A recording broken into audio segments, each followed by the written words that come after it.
Hola, buenas tardes a todos y a todas. Como acaba de comentar mi compañero Marc, en este seminario vamos a hablar sobre objetos BIM, su estandarización y concretamente cómo crearlo en la plataforma Autodesk Revit, con el objetivo también de presentar el curso que impartimos en Imalgat de Revit Familias, Desarrollo Estandarizado de Objetos BIM.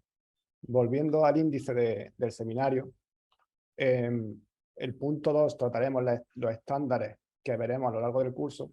Os pido que aguantéis, por así decirlo, porque es algún tema un poco tenso, aunque intentaremos que sea lo más dinámico posible, pero creemos que es bastante importante tener esta base para que consigamos una disciplina en el desarrollo de objetos BIM.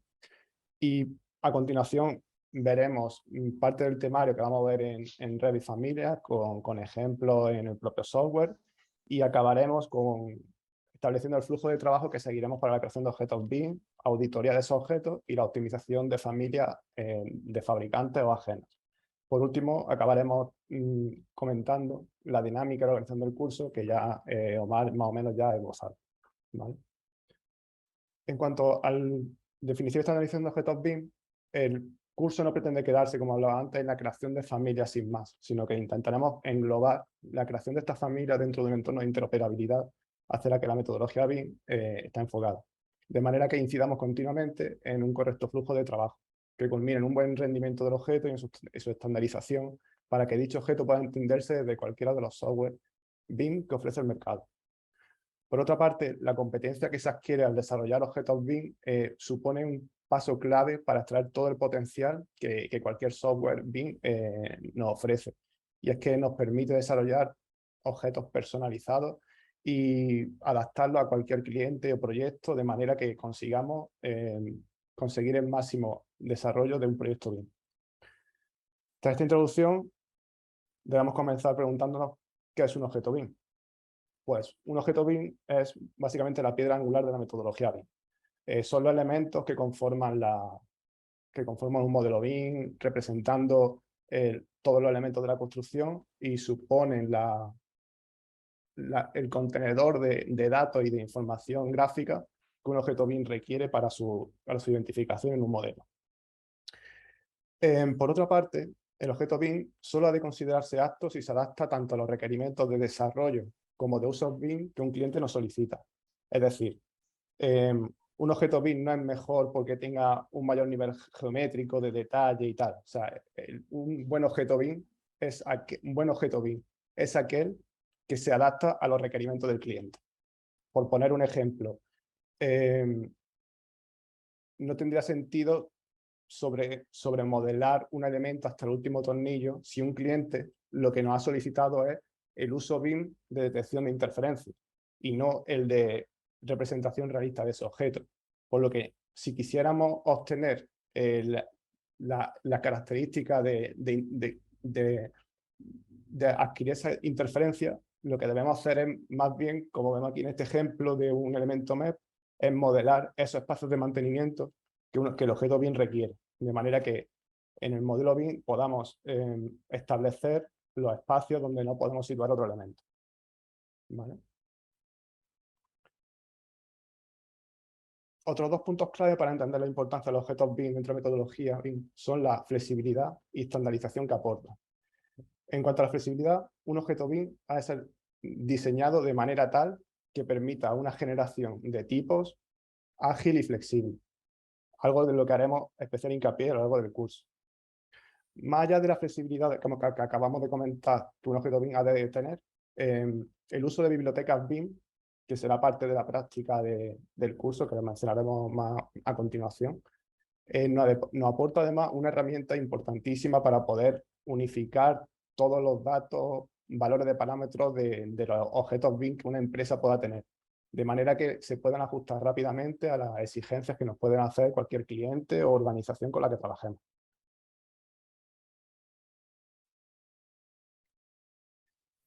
El trabajo en la metodología BIM implica la gestión de información durante el ciclo de vida de un activo. Por lo tanto, un modelo BIM supone la representación virtual del activo en el que vamos a actuar, ya sea en cualquiera de sus fases, tanto en construcción como en la gestión o incluso en la demolición. Y está compuesto, como ya hemos comentado antes, por distintos elementos de construcción representados en BIM con objetos. Por tanto, para aspirar a desarrollar modelos BIM de calidad, la única alternativa es la de usar objetos BIM de calidad. y para ello necesitamos asegurar la estandarización de la información que contiene, de manera que ésta sea estructurada, coherente y de calidad, aplicándose esta estandarización en todos los agentes intervinientes del desarrollo del modelo BIM. Existen múltiples estándares para la creación de objetos BIM y en todos ellos se propone una metodología que permita una correcta estructuración de datos y representaciones gráficas, así como buenas prácticas de modelado. En este curso nos centraremos en las 4 que vemos en la imagen, cuyo punto de unión es su orientación hacia objetos BIM en formato abierto mediante IFC y la consideración de la información necesaria para su gestión a lo largo del ciclo de vida de un activo. Comenzamos con el estándar NBS, National BIM Standard del Reino Unido, en el que surge de la constatación de la necesidad de acceso a objetos BIM confiables en cuanto a información y geometría. Este es el punto base prácticamente de cualquier estándar, el darse cuenta de que los objetos BIM actualmente no tienen ninguna estandarización, de manera que los agentes que participan en el proceso de construcción no es posible la colaboración completa. Por tanto, pretende ser un estándar común tanto para los fabricantes como para los diseñadores. De esta manera se puede conseguir generar inicialmente en las primeras fases del proyecto unos objetos genéricos que mantengan esos parámetros hacia los objetos de fabricantes, para una vez, por ejemplo, pasada la fase de licitación, poder obtener directamente esa relación entre los parámetros genéricos y los parámetros de funcionamiento y propios del fabricante. Las principales características que nos aporta este estándar son las de la interoperabilidad mediante IFC, como hemos comentado antes, la estandarización de los niveles de información y presentación de los objetos, la propuesta de nomenclatura, tanto en parámetros, en unidad, identificación y valores, y el aporte de criterios de mejora de rendimiento del objeto BIM, como el uso de simbología, geometría adecuada a lo reclamado, comportamiento del modelo, facilidad de uso, etc. Aquí, por ejemplo, vemos un extracto de este estándar en el que se describe cómo nombrar una familia, un objeto BIM. Y se compone de toda esta serie de campos. Y este estándar, esta nomenclatura ha servido de base para múltiples estándares, incluso de los que vemos a continuación.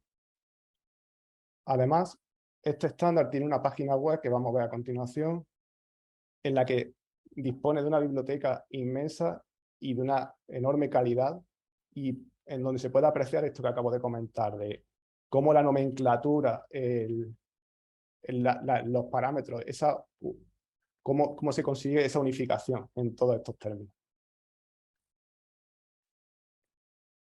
A continuación, también hablaremos sobre el estándar de creación de objetos BIM ECOP.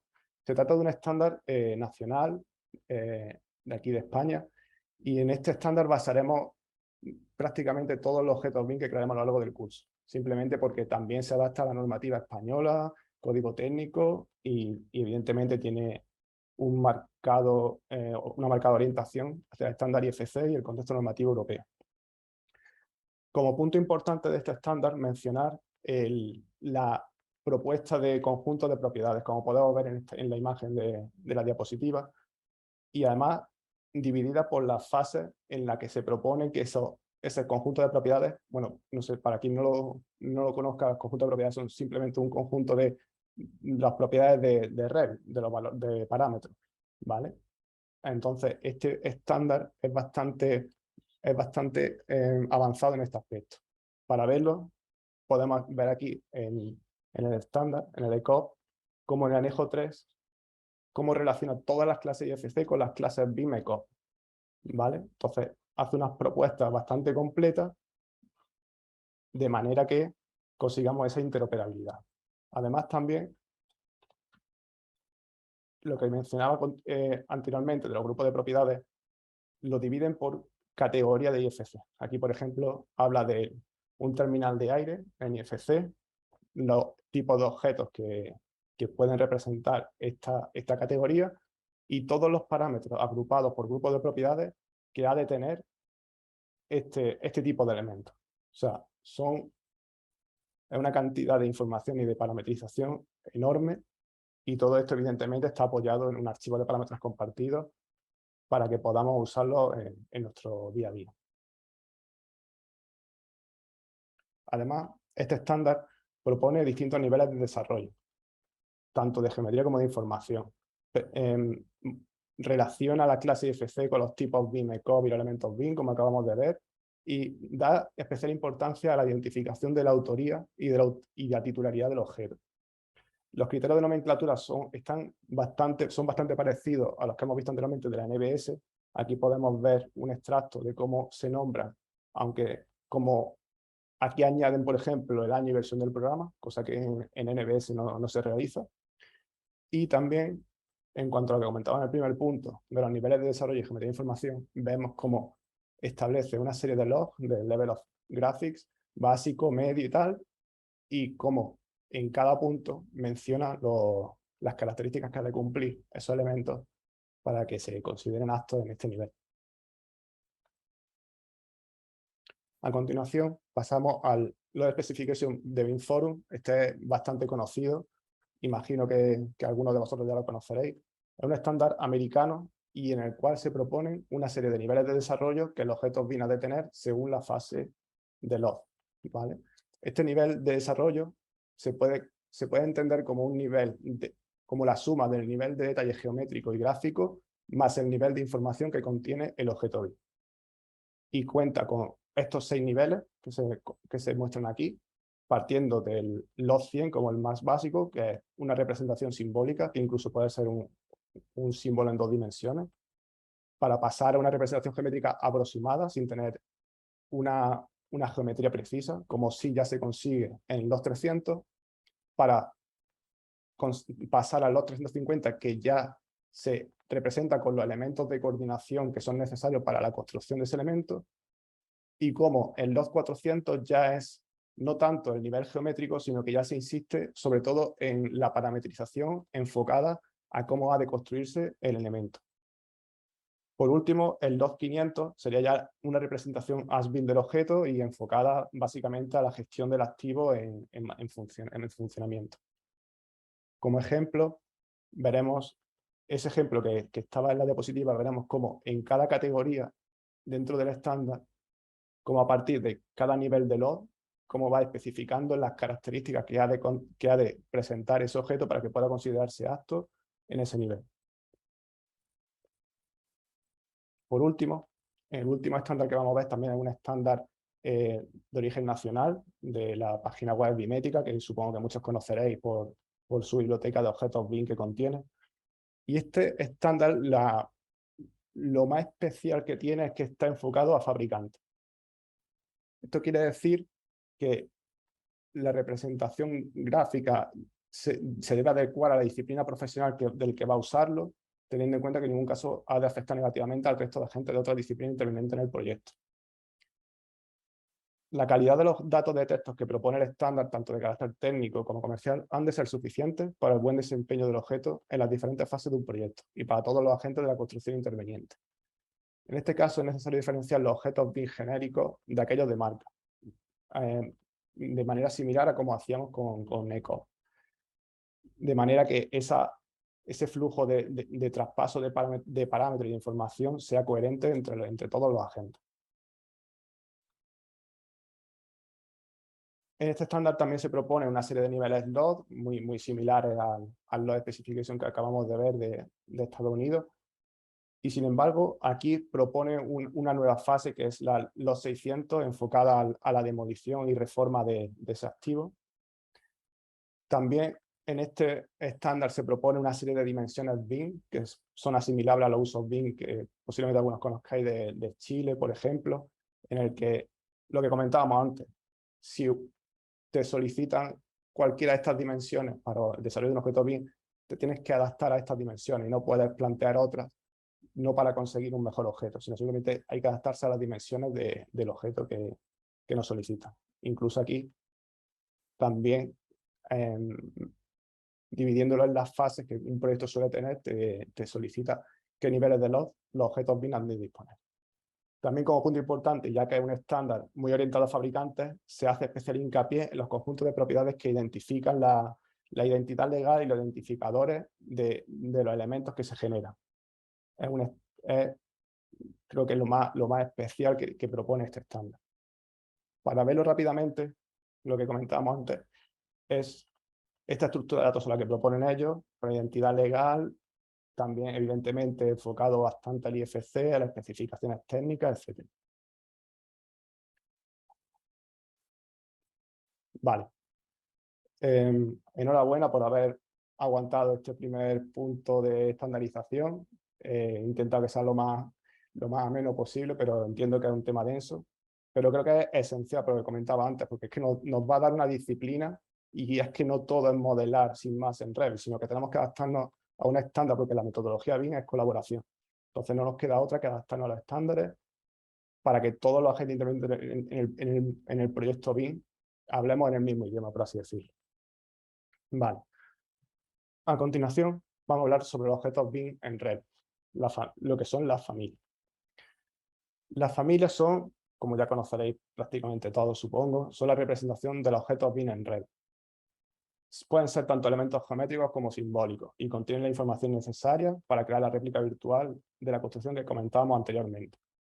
En Revit disponemos de tres tipos de familias. Las familias de sistemas, que yo creo que es por donde todo el mundo comienza a usar Revit, que son los elementos básicos de la construcción, y son los muros, los suelos, los techos, las cubiertas, etc. Por otra parte, también tenemos las familias in situ, que son familias que son exclusivas de un proyecto y que hablaremos en el curso de que no es conveniente su uso, su amplio uso, debido a que es una forma de ralentizar y de afectar negativamente al rendimiento de un proyecto en BIM. Y por último tenemos las familias cargables, que representan principalmente los componentes instalados de un edificio y los elementos de notación, es decir, los elementos en 2D, como la etiqueta, los cuadros de título, etc. En el curso nos vamos a centrar en este tipo de familias, las familias cargables, porque entendemos que son las familias que más nos van a ayudar a obtener todo el potencial que el software nos ofrece, ya que nos permite personalizar cualquier tipo de elemento, y eso es una de las cosas más importantes que vamos a conseguir en este software. Para comenzar el curso, a nivel de Revit, comentaremos las distintas plantillas de familia que presenta el software, con formato de RFT, supongo que ya bastantes conocéis. Aprenderemos a elegir qué tipo de familia, qué tipo de plantillas de familia son las más convenientes en función de nuestras necesidades. Y además también aprenderemos a configurar la ruta por defecto de las plantillas de familia. Y para terminar el tema de las plantillas, comentar los 4 tipos de plantillas que existen en Revit, así a grandes rasgos, y que se dividen en 2 grandes grupos. Por un lado tenemos el grupo de las familias 3D, que son elementos con representación geométrica, y las familias 2D, que son elementos simbólicos, como comentaba antes, anotación genérica, elementos de detalle, cuadros de título, etc. Dentro de las familias 3D contamos con 3 tipos, principalmente.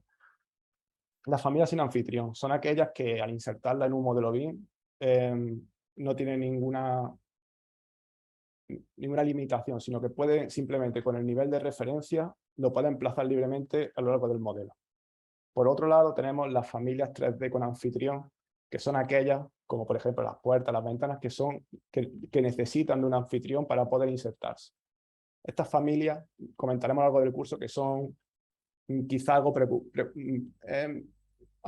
preocupante a veces usarlas, porque si por ejemplo trabajamos con modelos vinculados en la que el anfitrión está en ese modelo vinculado, te obliga a realizar una serie de acciones que quizá no la hace conveniente. Entonces, por eso incidiremos bastante en reflexionar en cuanto a la elección del tipo de plantilla que hay que elegir.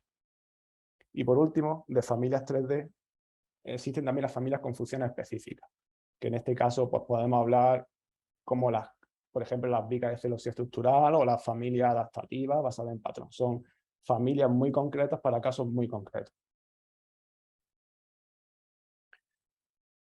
El desarrollo, configuración de familia, el flujo de trabajo que seguiremos será básicamente el que propone el software y que se basa en estos 4 puntos principalmente.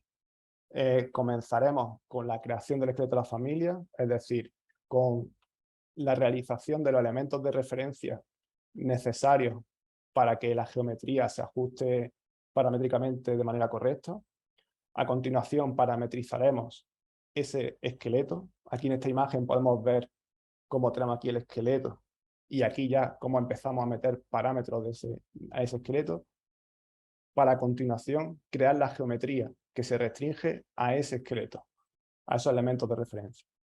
Ya por último, una vez que la geometría ya ha sido modelada, procederemos a la parametrización intrínseca de la geometría. ¿Esto qué es? Esto es básicamente parametrizar el tipo de material, parametrizar su visibilidad, la subcategoría a la que pertenece, etc. Son ya, por así decirlo, no es ya parametrización geométrica, como si ya realizamos en el punto 2. En cuanto a la generación de geometría, estudiaremos evidentemente todas las herramientas de modelado que nos ofrece el software, así como el uso más eficiente en función de las necesidades de la familia a desarrollar. Esto quiere decir, por ejemplo, aquí vemos un caso en el que vemos dos pares de geometrías que son exactamente iguales, pero se han conseguido con diferentes herramientas. Pero, ¿qué sucede? Si vemos extrusión y barrido, se consigue con las opciones de barrido, se consigue una mayor limpieza y sobre todo una mayor flexibilidad, ya que desde el panel de propiedades podremos elegir qué tipo de perfil puede generar esa geometría, evitando tener que acceder a, bueno, ya lo conoceréis, a la edición del boceto y tal. Entonces, creo que vamos a insistir en reflexionar siempre en qué clase de herramienta tenemos que usar. Para ver esto, vamos a ver un ejemplo dentro del mismo software, ¿vale? Aquí, por ejemplo, tenemos una serie de puertas. Tenemos dos puertas aparentemente iguales. Tenemos aquí la vista 3D. No tienen representación de panel, simplemente es el marco, que es donde nos vamos a centrar. Si vamos a ver, en esta familia el marco está extrusionado y en esta familia el marco es un barrido. Vamos a acceder para comprobarlo. En este caso tenemos una extrusión, podemos verla aquí. En este caso, si quisiéramos editar esta extrusión, tendríamos que, evidentemente, acceder al boceto, con lo que ello supone.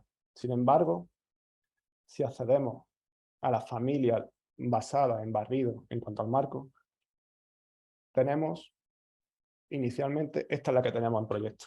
Pero fijaros, vamos a comprobar que es un barrido, evidentemente. Tenemos aquí, este es el perfil que se barre.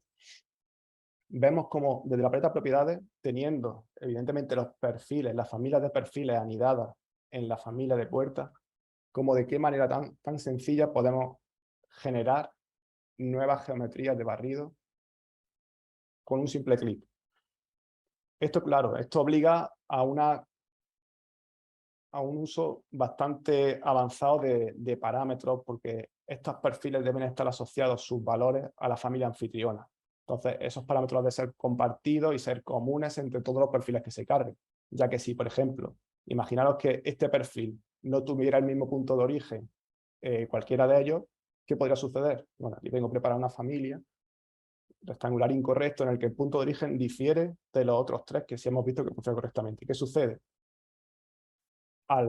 De hecho, vamos a ver directamente la familia, la diferencia de las dos, lo que quiero decir. Por un lado tenemos la familia con una creación correcta en cuanto a esta familia, siendo estos dos planos los planos de origen, y sin embargo, la familia que funciona incorrectamente como está centrada en los puntos de origen. Por eso debemos tener una disciplina y un orden para tener claro todas estas cosas.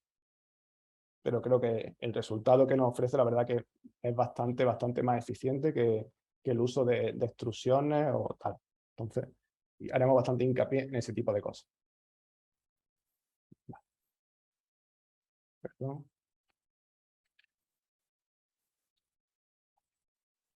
Vale. Volviendo a la presentación, a lo largo del curso estudiaremos todas las posibilidades de parametrización que nos ofrece el software, evidentemente, siempre desde las buenas prácticas recomendadas por Autodesk, evitando muy eficientemente la sobreparametrización, algo que todo el mundo que comienza nos pasa, porque a todos nos ha pasado.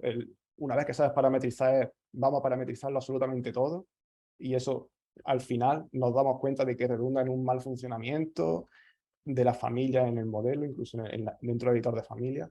Entonces, de esa manera tenemos que estar constantemente preguntándonos qué parámetros son necesarios realmente y cuáles no. Comentaremos también la importancia de la elección de los parámetros de familia o parámetro compartido, que supongo que ya conocéis quien haya trabajado en Revit. en cuanto al nivel de etiquetado, de tabla de planificación, etcétera, en uso entre varios proyectos. Y aquí vemos todas las distintas posibilidades de parametrización que ofrece el software y que veremos todas, evidentemente, durante el curso. Una configuración avanzada que veremos también a lo largo del curso es la creación de catálogos de tipo. Este tipo de configuración se realiza sobre todo cuando tenemos bastantes tipos de familias de un elemento concreto. Por ejemplo, vamos a ponernos en el caso de un pilar estructural. Vamos a abrir el software. Aquí tengo preparada ya, bueno, una familia pilar estructural básica. Accedemos al editor de familia y vemos como simplemente se trata de un pilar con una profundidad y un parámetro de anchura, sin más. Para crear un catálogo de tipos, bastará con acceder a exportar tipos de familia. Esto nos generará un TXT que deberá estar siempre en la misma carpeta que el archivo de la familia. En este caso lo voy a sobreescribir. Ahora, vamos a acceder a ese TXT que hemos creado. Aquí tenemos el TXT que se ha creado con esa exportación. Podemos ver como el primer campo, aunque aquí no se indica, es el nombre de la familia y tipo. Vamos a comprobarlo. Un momento. Podemos comprobar lo que está aquí. El segundo campo sería el de la profundidad y te indica tipo de parámetro que es de longitud y unidades que se han de meter. El valor de la descripción es este campo de este parámetro. Y por último, la anchura de este tipo de familia. Simplemente para generar nuevos tipos bastará con copiar, pegar y modificar los parámetros que sean necesarios. Por ejemplo, vamos a crear un pilar de 400 por 400. Bastará con guardar, cerramos y aquí, desde la ficha de insertar, importar tipos de familia, el TXT que acabamos de generar nos salta el aviso de varias opciones. Pues en este caso vamos a suprimir todas las familias existentes, los tipos de familias existentes, e importaremos los nuevos y comprobamos cómo se ha creado esa nueva familia, ese nuevo tipo de familia que acabamos de crear con los parámetros correctos. Sin embargo, no nos queremos quedar ahí porque todo el mundo entiende que el trabajo con bloc de notas no es muy intuitivo. Por tanto, lo que vamos a hacer va a ser vamos a utilizar un procedimiento mediante Microsoft Excel, ¿vale? Si abrimos Excel, bastará con... Todo este procedimiento estará evidentemente explicado durante el curso y todo completo. Así que bueno, lo vamos a hacer más o menos de manera rápida. Examinaremos, buscaremos ese archivo TXT. Marcaremos todos los archivos. Aquí lo tenemos. Ahora, mediante una serie de configuraciones, en este caso con la opción de delimitados, con la opción de separadores como coma, y por último, en opción avanzada, marcaremos separador decimal punto y separador de miles como el apóstrofo. De esta manera tendremos lo que teníamos en el bloc de notas, pero en Excel, o sea, con todo lo que ello supone de poder usar fórmulas para la generación en masa de diferentes tipos de familias. Vamos a crear, por ejemplo, dos tipos más para terminar de configurar estos nuevos tipos.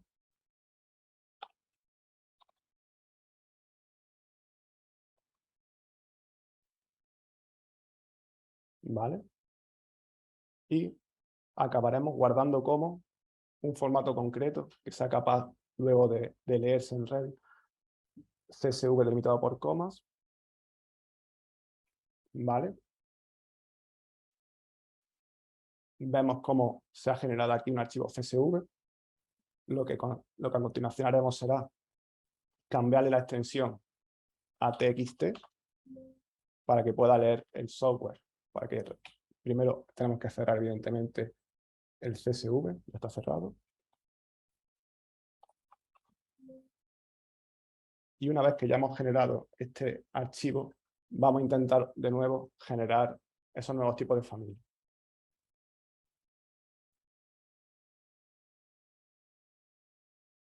podemos comprobar cómo evidentemente se han generado y lo hemos generado con Excel, con lo que la simplificación de generación de tipos es bastante grande. Vamos a cerrar algunas cosas por aquí.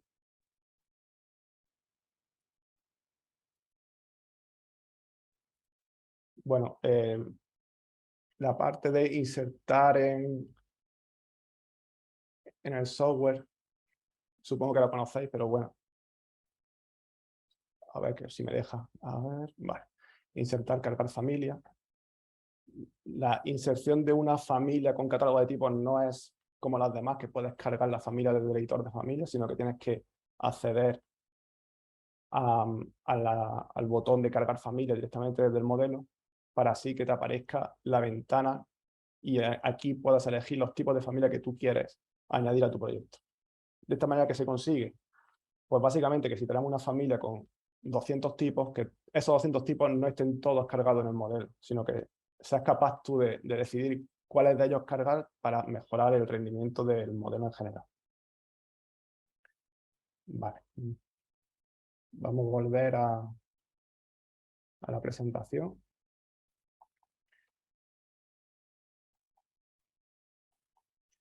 Además, haremos especial hincapié en el uso de las fórmulas condicionales, como una forma de dirigir y controlar el contenido paramétrico de una familia.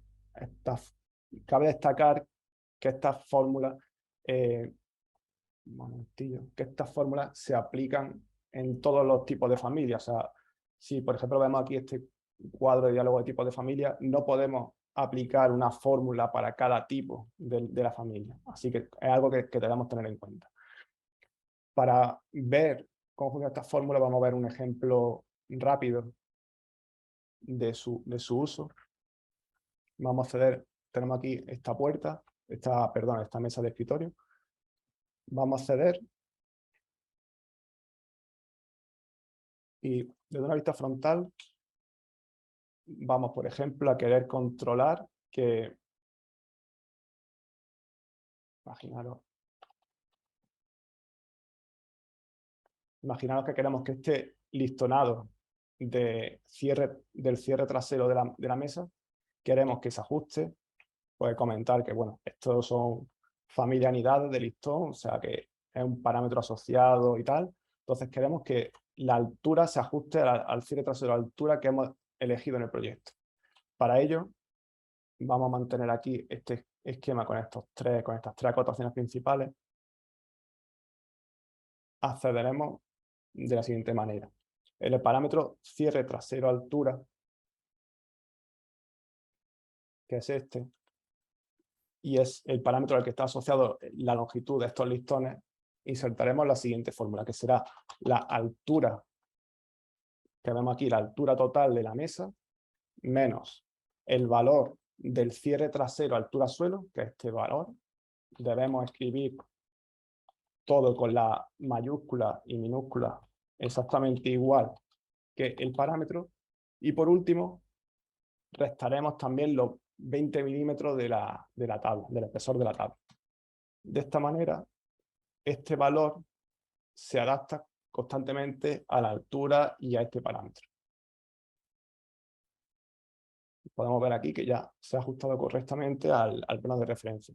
Y diréis, ¿por qué no hemos referenciado directamente estos listones a este plano de referencia? Simplemente porque estos listones, estas familias están ya restringidas a este plano de referencia. Por lo que no se puede utilizar en una matriz como esta, no se puede restringir en los dos lados de una familia. Así que tenemos que buscar el uso de fórmulas, que para esto sirve. También, por ejemplo, para los listones, para controlar esta dimensión, vamos a parametrizar el número de listones de madera que tiene una familia en función de la anchura. Vale. Para ello, evidentemente desde el cuadro, primero vamos a ver qué parámetro está controlando el número de listones, que en este caso se llama número de listones. Vamos a controlar que ese valor, que es este parámetro, que este valor, este número de listones, se adapte a la anchura de la familia, ¿vale? Entonces, para ello, haremos uso de un redondeo para evitar que puedan aparecer decimales que hagan que el espesor sea inferior al que deseemos. Redondearemos la división entre la anchura de la familia, que ahora lo mostraré, la anchura total de la familia, entre 40 milímetros. Lo podemos escribir, pero bueno, se entiende. Y ya de esa manera, el número de listones va a ser dependiente del valor de la anchura. De manera que al usar 40 milímetros, que son el espesor de un listón, que son 20, más la distancia que queremos entre los listones, que son 20, mediante esta división y este redondeo, conseguiremos que siempre sean ese número. Por ejemplo, vamos a modificar el valor de la anchura de la mesa y cómo, a pesar de que se haya reducido, el valor, la distancia entre esos listones siempre sea la misma. ¿Vale? Por último, también a nivel de referencia, el funcionamiento de esta mesa, como podemos ver aquí, vamos a verlo mejor, más claro en una vista 3D, vemos como esta cara frontal de la mesa está girada, ¿vale? Ese giro está controlado por este parámetro de ángulo. ¿Y qué queremos conseguir? O sea, ¿qué es lo que puede suceder? Si este valor de parámetro fuera superior a 4 grados, lo sé porque ya lo he mirado antes, no es por otra cosa, ¿qué es lo que sucedería? La estructura quedaría vista. Entonces tenemos que evitar que ese ángulo pueda superar esos 4 grados. Pero por otro lado, ¿qué ocurre? Que en la familia en Revit, con los ángulos a veces no se llevan bien. Entonces, si usamos un ángulo y ponemos 0 grados, porque imaginad que no queremos que un tipo de familia tenga esa inclinación, vamos a poner 0. Vale, aparentemente está funcionando correctamente. Sin embargo, si queremos volver a meter un ángulo diferente, imaginaos otra vez, vamos a volver a 2 grados, ¿qué sucede? Se desconfigura completamente. Si recordáis, esta esquina estaba aquí. Entonces, siempre en Revit tenemos que evitar que los ángulos pasen por 0. ¿Cómo conseguimos esto? Pues vamos a hacer uso de las fórmulas condicionales. Para ello, teniendo claro cuál es el valor, que es el valor del parámetro tabla mesa ángulo real cara anterior, que es que este es el que controla efectivamente esta mesa, creamos un parámetro auxiliar, que será el que nosotros en proyecto o en editor de familia realmente marquemos los grados, ¿vale? Entonces, para ello, tendremos que parametrizar el valor de este parámetro. Para ello, hay dos condiciones: que no pueda superar los 4 grados y que no pueda ser igual a 0 grados, ¿vale? Pues entonces, comenzamos.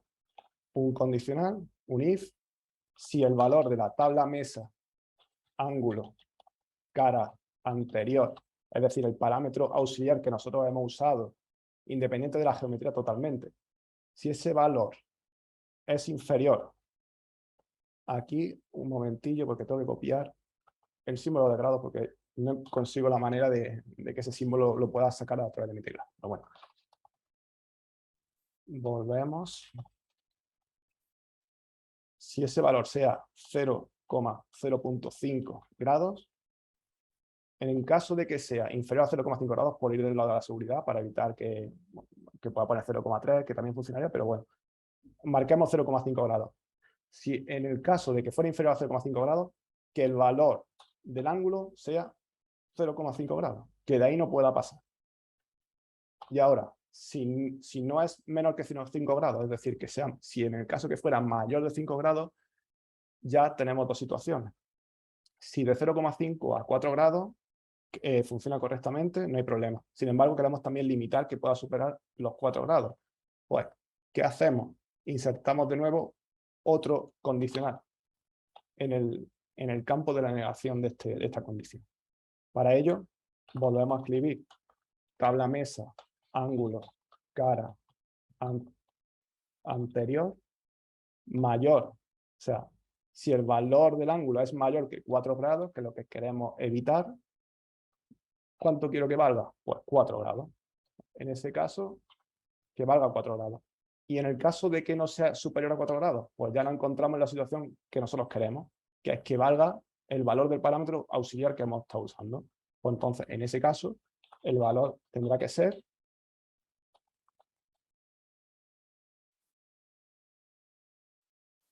¿vale? Ya cerramos paréntesis y vamos a probar que funciona correctamente. Si, por ejemplo, vamos a usar aquí, vamos a insertar 0 grados. ¿Qué ocurre? El valor como mucho alcanza 0,5 y si aplicamos, nunca va a pasar de 0,5 grados, como podéis ver aquí, ¿vale? Ahora, si este valor, por ejemplo, le vamos a dar 7 grados, no, debería ser 4, evidentemente. Se limita a 4 grados el valor de este ángulo. Lo comprobamos. Entonces, vemos cómo el uso de las fórmulas condicionales nos permite, evidentemente, si es un valor entre 0,5 y 4, van a ser iguales, porque es el valor de la última condición. La última condición, hemos dicho que si no cumple ninguna de las dos condiciones anteriores, tiene que ser el mismo valor que este. Pues, correcto.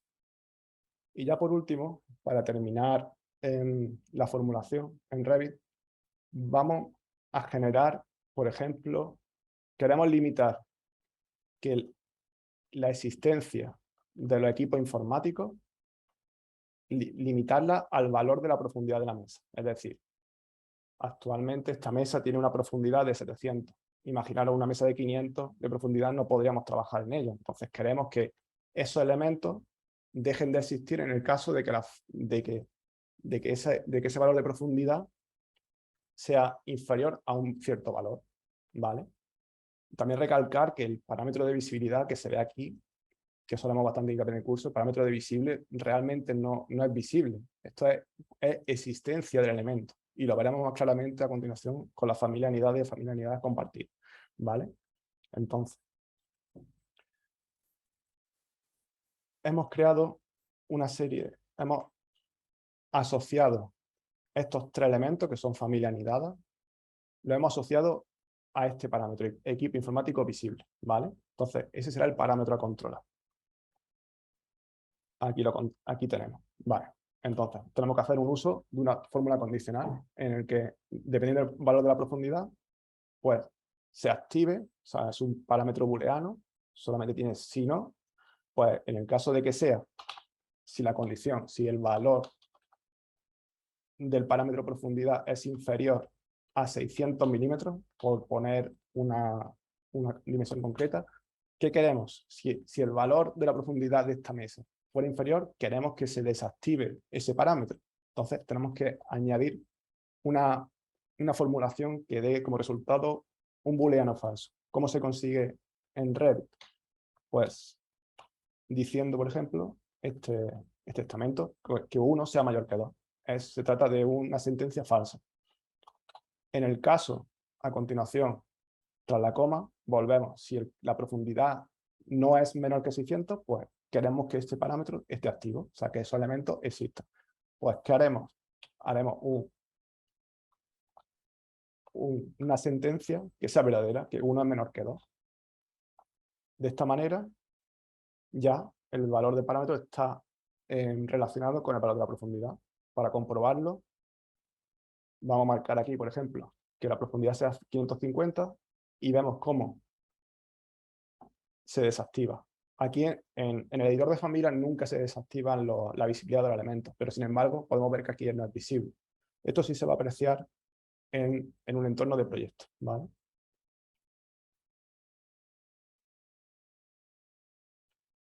Si aquí en este entorno de proyecto cambiamos la profundidad a 550, ¿qué va a ocurrir? Que ese equipo informático desaparece y deja de existir. No solo desaparece, es que deja de existir. Entonces, esto es lo que queremos conseguir en general con el uso de las fórmulas condicionales. Al fin y al cabo es controlar mejor el funcionamiento de esa familia en base a lo que tú necesitas de esa familia. ¿Vale? Vale. Continuamos con la presentación. aquí como configuración avanzada de familia, veremos estos dos casos de punto de cálculo de habitación, que es una herramienta imprescindible para proyectos de gran envergadura. O sea, yo, por ejemplo, en mi experiencia laboral desarrollamos centros hospitalarios y sin esta herramienta es que no podríamos trabajar. Sin este correcto uso de la herramienta no podemos trabajar porque existe una gran cantidad de elementos que están empotrados en pared o insertados en techo, incluso en forjados, a la que el volumen de la habitación no alcanza, por lo que Revit no los reconoce. Entonces, tenemos que configurar correctamente el punto de cálculo para que, sea cual sea el caso, esa familia esté bien identificada dentro del proyecto en la habitación que le corresponde. Vamos a ver otro ejemplo. Este va a ser rápido.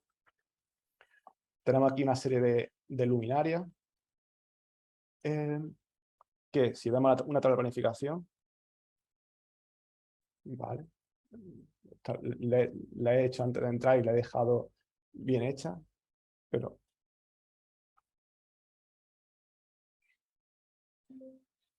en el caso de que existan, por ejemplo, aquí en la tabla de planificación, vemos cómo estas luminarias deberían pertenecer a esta habitación. Y si vemos una sección, vemos cómo la habitación alcanza aquí y la luminaria está aquí. Es un caso bastante típico. Pero ¿qué pasa? El punto de cálculo donde está configurado está incorrectamente configurado, de manera que Revit no es capaz de identificar la situación de esos elementos, ¿vale?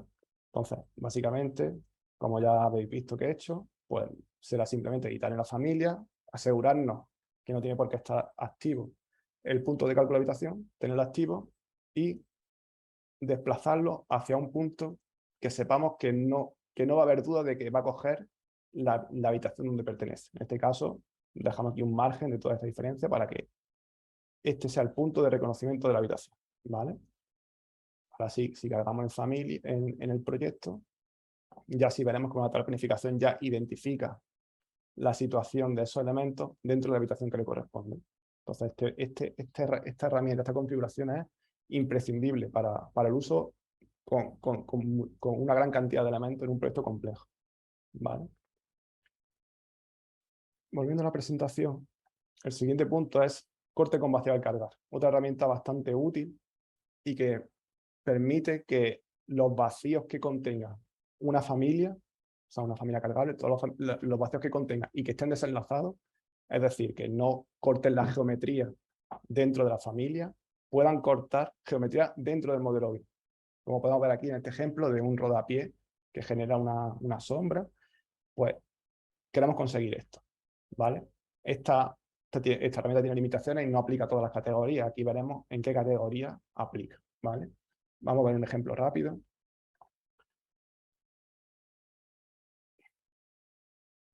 Aquí tenemos una imagen 3D, vemos aquí el rodapié que queremos que corte este muro, ¿vale? Si accedemos a la familia, vemos que existe un vacío que no está cortando nada, que se ve claramente por el color naranja que tiene. Si esto estuviera cortando geometría dentro de la familia, no, directamente es que casi sería imposible seleccionarla, es bastante complicado. Entonces, ¿qué tenemos que hacer? Simplemente desde la paleta de propiedades, activamos el corte con vacíos, cargamos en proyecto, pero tranquilidad, o sea, todavía hay que hacer una cosa más. O sea, el modelo ya está bien configurado, pero es que ahora ya dentro del modelo tenemos que generar ese corte. Entonces tenemos que usar la herramienta cortar geometría de la ficha modificar para que a este muro se corte con esta rodapié. Y ya de esa manera sí conseguimos el corte con el elemento de vacío que contiene esta familia, ¿vale? Entonces esto es otra de las configuraciones que veremos y que es bastante interesante. Por ejemplo, para proyectos de interiorismo es bastante útil. Y, por ejemplo, en uso de fregaderos, ya que esto admite el corte con mobiliario y muebles de obra, o el típico uso de los fregaderos que generan ese vacío en una encimera, ¿vale? Siguiente punto en el que haremos bastante hincapié y que es bastante interesante es la anidación de familia. Esta anidación de familia no es más que la inserción de una familia en otra familia. Eso supongo que ya lo conocéis. Y que como principal ventaja que ofrece es la de que simplifica enormemente la familia anfitriona, ya que evita hacer un esqueleto mucho más complejo para todos los elementos que puedan formar parte de esa familia. Aparte, permite reutilizar familias y hacer uso del parámetro texto de etiqueta, que es un parámetro que a mí me encanta, y es que lo vamos a ver ahora. Simplemente tú puedes elegir dentro de la familia qué familia anidada quieres mostrar en la familia anfitriona, ¿vale? En este punto de anidación también veremos, como en cualquier punto del curso, insistiremos en las buenas prácticas del modelo de familia, y siempre aconsejaremos que nunca se generen un valor superior a 2 niveles de familia anidada, ¿vale? A partir de aquí, según el software, pueden existir problemas de rendimiento y de disociación de los parámetros entre la familia, imaginaos, entre los parámetros de esta familia y la familia anfitriona final. Entonces, eso puede suponer un gran problema, y dejaremos bastante claro que las limitaciones que tiene esta herramienta y todas, ¿vale? Para ver esto vamos a ver también un ejemplo. Tenemos aquí una serie de familias anidadas, una familia, como hemos visto antes, de mesa, pero a la que le hemos añadido una cajonera. En esta columna, como vemos aquí, son familias anidadas, y estas son familias anidadas compartidas, que no es más que una familia anidada que tiene la opción de compartición activa. Ahora lo vamos a ver. Sin embargo, todavía no lo son, no son compartidas. Y eso se puede ver claramente, porque si yo intento seleccionar esta cajonera, me es imposible. Y además, si accedo a una tabla de planificación, el recuento que genera, vamos a cerrar ventana, un momentillo.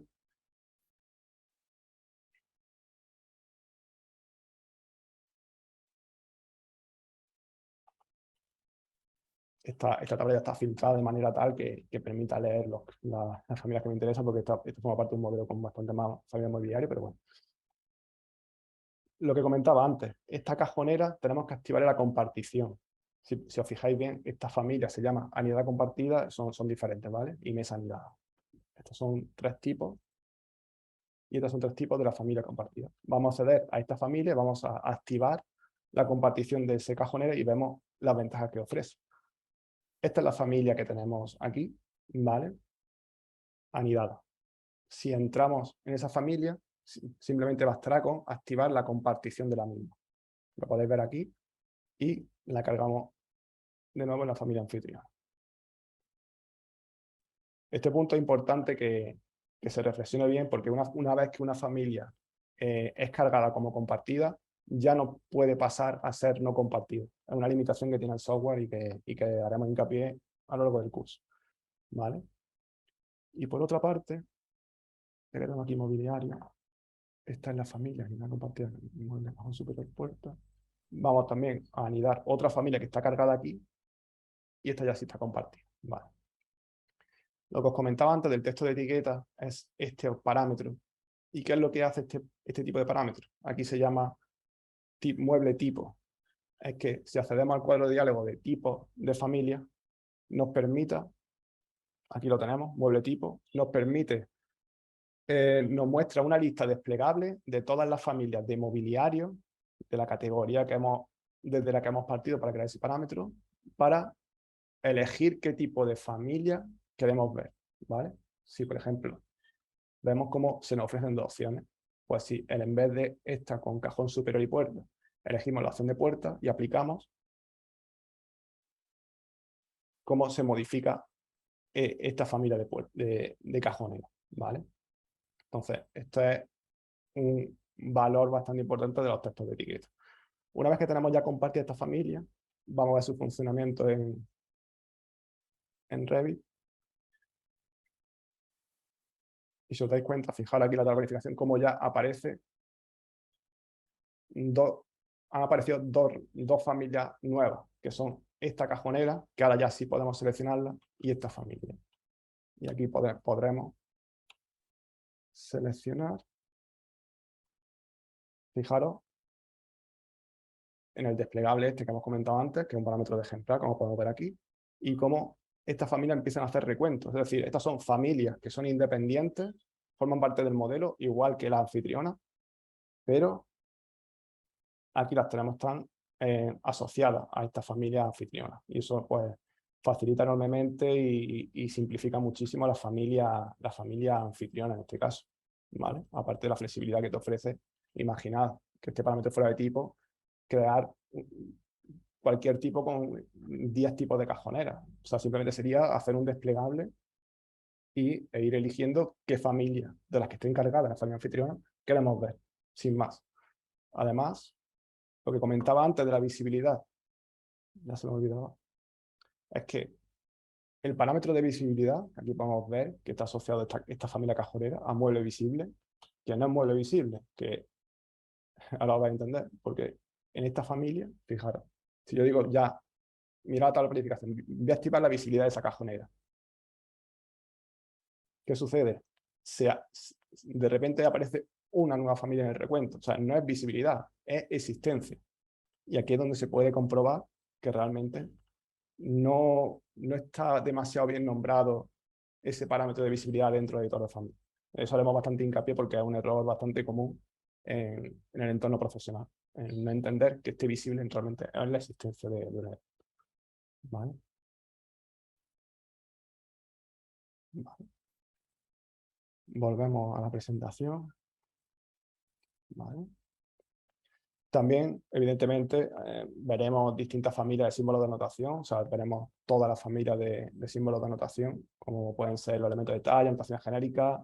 Veremos la diferencia entre estos dos tipos de categorías, que es bastante controvertido, porque incluso personas que con una amplia experiencia profesional les cuesta diferenciar entre estos dos tipos de categorías, y que no es más que, al fin y al cabo, las anotaciones genéricas son elementos cuyas dimensiones en editor de familia son las dimensiones del mundo real, y los elementos de detalle son las dimensiones que tú insertas en ese tipo de familia, son las dimensiones del mundo del modelo BIM, por así decirlo. Por eso los elementos de detalle se aplican en detalles constructivos y dependerá de la escala para que se ajuste ese elemento de detalle. Y una notación genérica se va a usar principalmente en presentaciones. O sea, imaginaros un símbolo de anotación genérica en un proyecto queremos que siempre tenga una dimensión concreta a la hora de imprimirlo, y que independientemente de la escala, que siempre sea el texto de un valor determinado y las líneas de un valor determinado. Pues esa es la diferencia entre los elementos de anotación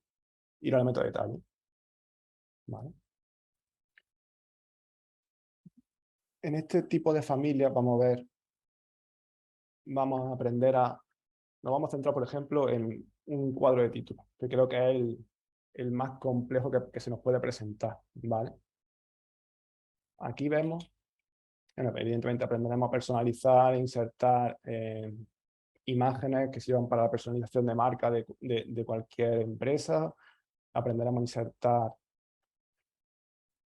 y a diferenciar, aunque es muy fácil de diferenciar, entre notas de texto y texto de etiqueta, que al fin y al cabo es la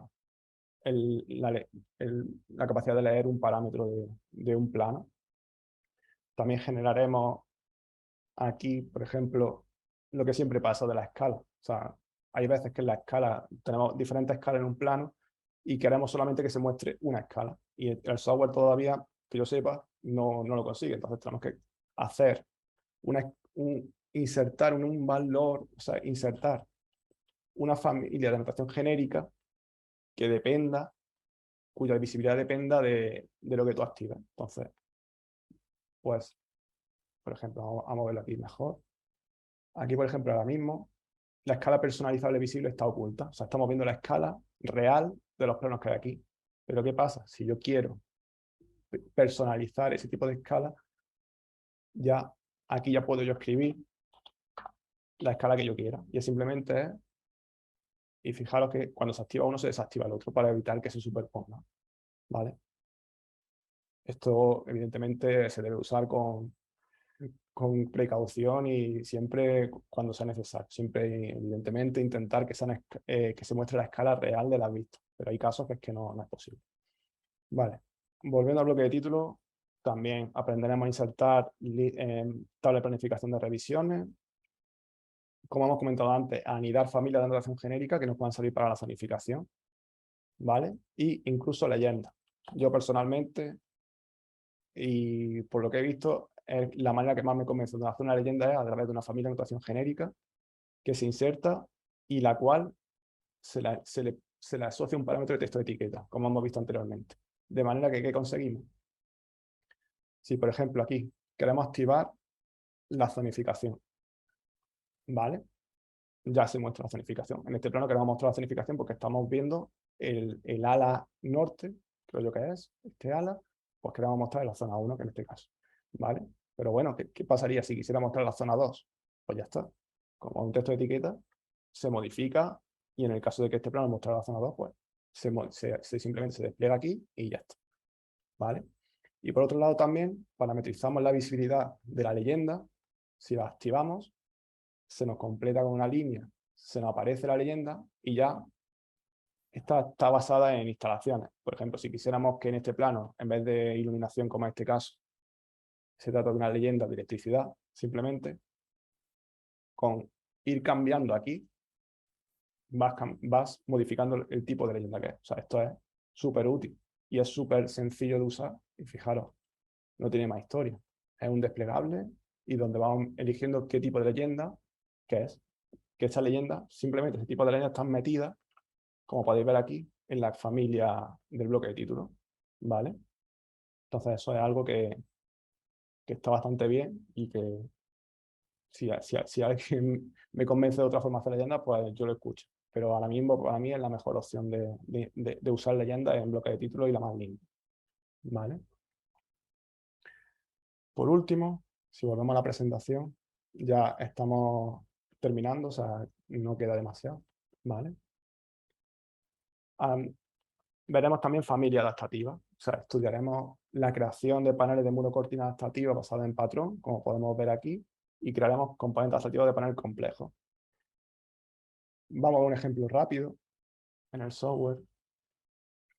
Aquí tenemos ya preparado esta imagen. Esto lo tenemos que basar en una masa in situ. Vamos a hacer una masa más o menos rápida. Vamos a definir el plano de trabajo aquí. No, directamente vamos a seleccionar esta línea y definir el plano de trabajo. En este punto, por ejemplo, vamos a hacer un arco. No, perdón. Vamos a hacerlo mejor en esto. ¿Vale? Vamos a hacer un arco. No me ha cogido bien el plano de trabajo. A ver,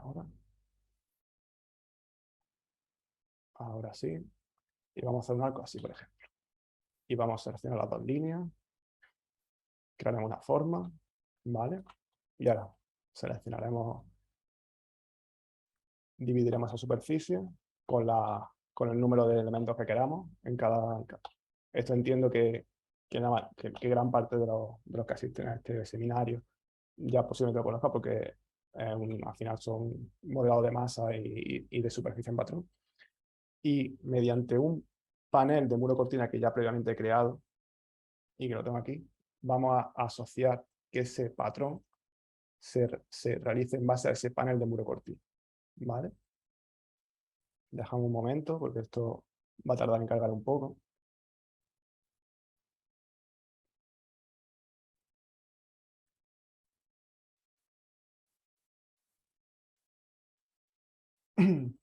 ¿Vale?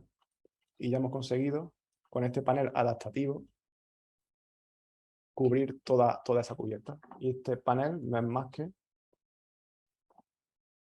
una serie de puntos basados en una rejilla apta para esas superficies que hemos dividido en el modelo, en la masa. Básicamente, vamos a modelar puntos adaptativos, veremos con el orden, el 1, el 2, el 3, el 4, ¿vale? Y una geometría. Si lo vemos aquí una superficie con material de vidrio, que es lo que se ve, la estructura metálica que la sustenta, ¿vale? Y con eso es con lo que conseguimos pues, generar este tipo de elementos, ¿vale? Y evidentemente esto, si aquí quisiéramos modificar el valor de esto, pues, vale, no voy a cambiar este siguiente también porque si no, igual el software se cierra. Vale, veis cómo se va adaptando sin problema los paneles que hemos creado. ¿Vale? Vale. Para terminar el punto 3, simplemente mencionar que a lo largo de la familia veremos, a lo largo del curso, perdón, veremos y desarrollaremos todo tipo de familias de todas las disciplinas. Por eso el curso está enfocado casi a cualquier perfil profesional. Incidiremos sobre todo en la primera parte del curso a temas comunes a todas las disciplinas y acabaremos con temas exclusivos para disciplinas. De manera que al finalizar, en las prácticas, desarrollaremos todo tipo de categorías de familia y tal. Incluso realizaremos optimización de adaptación de familia de MEP al código técnico. Y por último, en este punto será como una especie de resumen que haremos casi a mitad final de curso, antes de empezar a modelar toda la familia de disciplinas que hemos comentado ahora mismo. Haremos un resumen del flujo de trabajo que ya hemos comentado antes, incluso cómo auditar y en base a qué normativa y qué características auditar y cómo optimizar familia, ¿vale? Para el flujo de trabajo, pues lo que hemos visto antes, recordaremos planificación, entraremos más en detalle, o sea, haremos como una especie de checklist de todo lo que tenemos que tener en cuenta a la hora de crear una familia cargable, la familia, la subcategoría, comprobar siempre este punto, comprobar el funcionamiento de la familia siempre en el modelo, no quedarse solo en el editor de familia, ya que a veces no funciona el modelo y en el tipo de familia sí, eso en el editor de familia sí, y en la opcionalidad de crear ese catálogo de tipo de familia que hemos visto antes. Para la auditoría de familias cargables, pues usaremos los siguientes criterios. En base a distintas normativas, pues el peso del objeto BIM, que por ejemplo establece el estándar de GDO BIM que hemos visto antes en 1200 kilobytes, aunque yo realmente el 20 o 30% de las familias que veo a diario superan eso. Auditaremos también las nomenclaturas de familia, tipo de familia y parámetros según NBS y ECO. Haremos también la auditoría de la nomenclatura de materiales según esas dos normativas anteriores. Estudiaremos la adaptación de la familia a un lot específico según el lot specification. Y bueno, volviendo a lo anterior, comprobaremos que funcionan correctamente en el módulo BIM, que tienen una suficiente y correcta configuración de parámetros IFC según NBS y ECO. También estudiaremos si está bien identificada la plataforma de modelado según ECO también. Y comprobaremos la identificación de la autoría y la titularidad según el estándar GDO. Y por último, en cuanto a optimización de las familias cargables, nos centraremos en dos aspectos especialmente, tanto en el tamaño de la familia, o sea, en el tamaño me refiero al tamaño en kilobytes, de qué manera se puede reducir ese tamaño con la herramienta de limpiar elementos no utilizados, que eso también comentaremos, que no solamente no nos tenemos que quedar solo en la familia anfitriona, sino que esta herramienta tenemos que usar incluso la familia anidada, porque ellas también generan peso en esa familia. También en el estudio de la posible simplificación de la geometría, si el lot de esa familia lo permite. Eliminaremos familias innecesarias. Esto es algo que se ve a diario, de tener familias, empezar a probar cosas y al final no borrarlas. Y todas esas familias que se van quedando ahí generan un peso y un peor rendimiento de la familia dentro del modelo. Y ya por último, la compactación del archivo. Veremos de qué manera el software nos permite hacer una compactación de ese archivo. Y el otro área de optimización será la del rendimiento de la familia, en la que, como hemos dicho antes también, simplificar lo posible las restricciones y los parámetros, evitar el uso de vacíos, por ejemplo, evitar en la medida de lo posible, claro, introducir geometría de vacío, sino más bien, por ejemplo, una extrusión, pues generar un hueco en el boceto. Si es posible, es preferible eso, pues ese tipo de cosas. Evitar uso de matrices de geometría y en el caso de que se usen, desagrupar ese grupo, como se menciona aquí a continuación. Evitar el uso de grupos de modelo y detalle. O sea, el uso de grupos en general, tanto en modelo como en familia, supone una merma del rendimiento importante y no sé, supongo que ya la mayoría lo habéis comprobado en vuestros trabajos si os dedicáis a esto. Otro punto importante, eliminación de líneas explotadas de CAD. O sea, si ya importar CAD o vincular no es muy aconsejable, aunque bueno, se puede hacer y antes de cargar en familia, antes de cargar en proyectos se elimina, si sirve de base, perfecto, pero ya lo que es el explotar las líneas, eso es básicamente cargarte la familia, prácticamente. Por último, también haremos uso de líneas simbólicas rellenas de máscara en vistas ortogonales, para evitar, por ejemplo, que una vista en planta obligar al modelo BIM a mostrar la geometría, sino que es preferible que se muestre líneas simbólicas, ya que el rendimiento del procesamiento del software es mucho mejor con este tipo de elementos BIM. También la opción que hemos visto antes del corte con base al cargar, solo en caso de que sea imprescindible, por lo mismo que antes. Esa generación de corte, pues, al final genera una merma de ese rendimiento en el software. Y, por último, este es un caso que tampoco se da demasiado, pero bueno, modelado simbólico en una vista concreta si no es necesario su representación en 3D. O sea, básicamente, si necesito hacer una familia para mostrarla en una vista de plano de planta, no es necesario generar un 3D de esa familia, simplemente genera tus líneas simbólicas en la vista de referencia, en el nivel de referencia, y cargar en proyecto. Es la mejor manera de evitar que el modelo BIM se vea afectado negativamente. ¿Vale?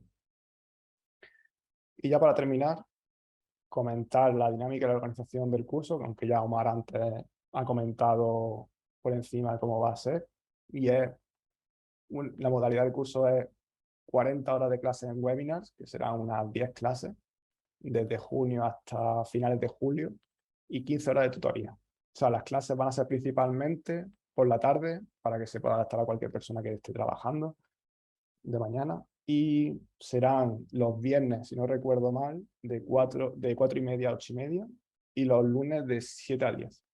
Si Omar no me dice otra cosa, creo recordar que era esta edad. ¿Vale? Cuanto a la dinámica del curso, ¿Omar quiere decir algo? No, desconozco el calendario, pero sí, básicamente viernes y lunes, ¿no? Sí. Y que de todas formas, como no hay un horario que se adapte a todo el mundo, pues cada sesión webinar se graba y en 24 horas la tenéis subida a la plataforma, que también os permite seguir el curso sin ningún problema. Vale, perfecto. Y ya pues en cuanto a la dinámica del curso, comenzaremos haciendo una guía de la instalación del software, que en este caso utilizaremos Revit 2022. Evidentemente todo el mundo tendrá licencia de estudiante y tal. Durante las clases de webinar, el 80 al 90% de los temas que vamos a explicar, de todas las herramientas, se van a explicar mediante ejercicios. Creemos que es lo más importante y la mejor manera de adquirir esas competencias, y es haciendo. O sea, yo iré proponiendo pasos a realizar y el alumnado tendrá que ir a la vez ir haciendo esos pasos. ¿Vale? Al finalizar el curso, el alumnado tendrá que hacer una práctica, que en este caso será el desarrollo de una biblioteca de objetos BIM con los tipos de objetos que se establecerán, que serán familias multidisciplinares de todo lo que hayamos visto en el curso, y en la que propondremos una serie de criterios mínimos que las familias han de cumplir, y ya a partir de ahí libertad casi para explorar posibles mejoras de funcionamiento de la familia. O sea, se trata de que continuamente estemos reflexionando sobre las mejores formas de llegar a un punto, la forma más eficiente y que sea más flexible en el desarrollo de objetos BIM. Y ya por último, pues comentar el periodo de postformación, que al finalizar el curso, pues durante 2 meses, el acceso a la grabación de las clases será accesible desde la plataforma, y todos los contenidos como los manuales y ejercicios, enunciados y tal, y otra documentación también que se haya visto durante el curso, como estándares, todo eso estará en la plataforma durante 2 meses a finalizar el curso.